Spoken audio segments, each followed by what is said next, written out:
Hello, I'm Jake Hipsch. I'm from Seattle, originally from Minnesota. Okay, so I'm sure a lot of people get this, where you get you're the gamer, okay? Like the closeted gamer. And so for me, that was what happened to me. When I was growing up, I loved video games and board games, but I also had a bunch of friends who loved it too. And these were an interesting group. They were both friends who were really jockey dudes, like guys who played football. The most popular people at school were the guys who introduced me to games like Dungeons & Dragons, Pathfinder, and other board games like Settlers of Catan and the like. And it was really interesting to have the most popular kids at school then become your friends through gaming. And one of the things that I recognized when I was younger was I'm a gamer, and it's okay provided I was with those friends, provided I was with a community of some kind, because if you were the gamer and you walked up to somebody and said, hey, I really like to play Dungeons & Dragons or Settlers of Catan, they usually have no clue what you're talking about, at least when you were young, unless you found that niche group, that awesome group. So that was the label that was placed on me. So as a gamer, I was trying to figure out my identity, right? You take on a bunch of different characters when you play a game, or you take on a new role. You can be the menace at the table or the really nice guy and help everyone. Me personally, I was the menace. I never won any game I ever played, but by God, I was going to make sure somebody else won from my actions. So what challenges did I overcome? Well, once I left that group of super popular people, once I left that group where I felt connected, I was alone as a gamer. I was alone as somebody in this environment. And so I had to figure out, how do I build the confidence to still go up to somebody and go, hey, are you interested in games? And be willing to be told no. Or, yeah, but not the games you're interested in. And it was really challenging. Additionally, when I was in high school and when I went into college, I learned that gaming at that moment wasn't the big thing. Eventually, it's become this awesome community. You get a lot of people now that are really connected and open to gaming, but when I was growing up, it was questionable. My dad would always come to me and say, don't get lost in your games, right? Don't let that fantasy become your reality. Which to me, I was like, why not? Why can't I turn that fantasy into a reality? Why can't I achieve something with it? And that was what was really pressed on me when I was growing up. Now, I don't know about you, but when I left and became my own individual, when I was trying to figure out what I was doing, when I moved here to Seattle, or when I was in college, I used gaming as kind of the inspiration to say, oh yeah, that is something I really love, so maybe I should go try to share that with someone. Sometimes it worked. Sometimes it did not. There was a number of times where I hid everything I did from all my friends, or I would tell it in a different way. I'd come up and go, what do you think about Legolas from Lord of the Rings? Like if he went into a tower and he met the love of his life, and then the love of the life had a horrible problem. Okay? I would never tell them, oh, I'm working on a story for a quest. I would use other references, and I would avoid ever talking about what I was interested in. So in challenges, the biggest thing for me that I've experienced is they're really hard.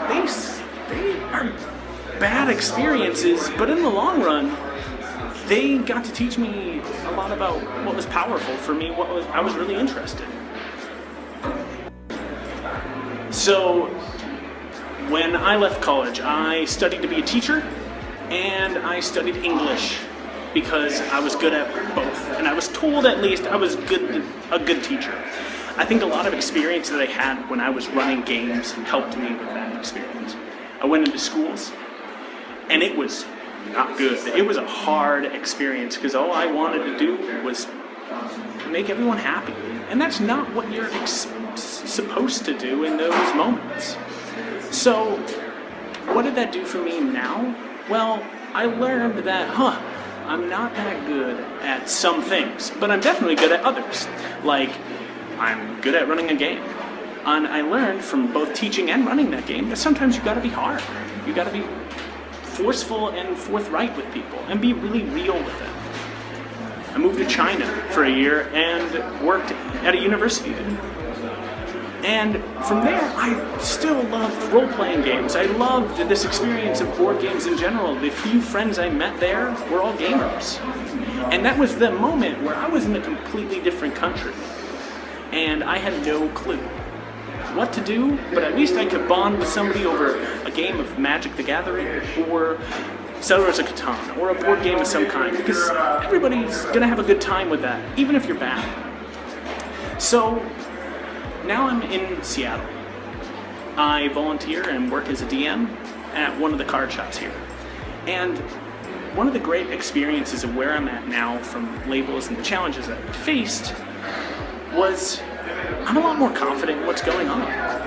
I have tried on a bunch of different faces in all of the games that I've done. I've tried out a bunch of different identities.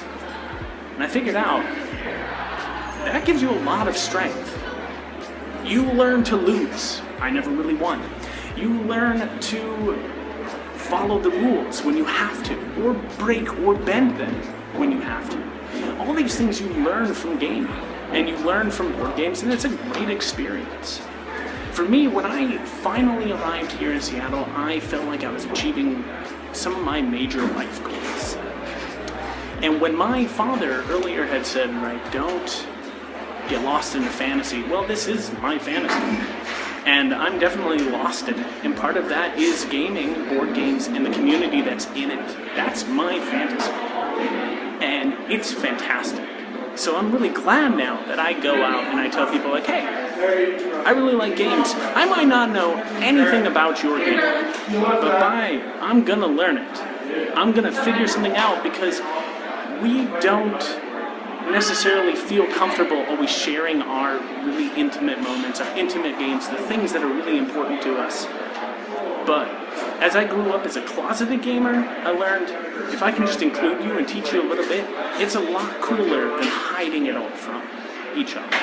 It's a lot more interesting to just be open and learn those rules and those intrigues. So, in essence, ending up here and ending up after having labels of being a closeted gamer, I would say I'm a lot stronger for it. That you could become a lot stronger for it, because your fantasies, the things that you see and imagine, make up the best parts of you. From my story to yours, my name is Jake Hipsch, and I'm more than just a closeted gamer.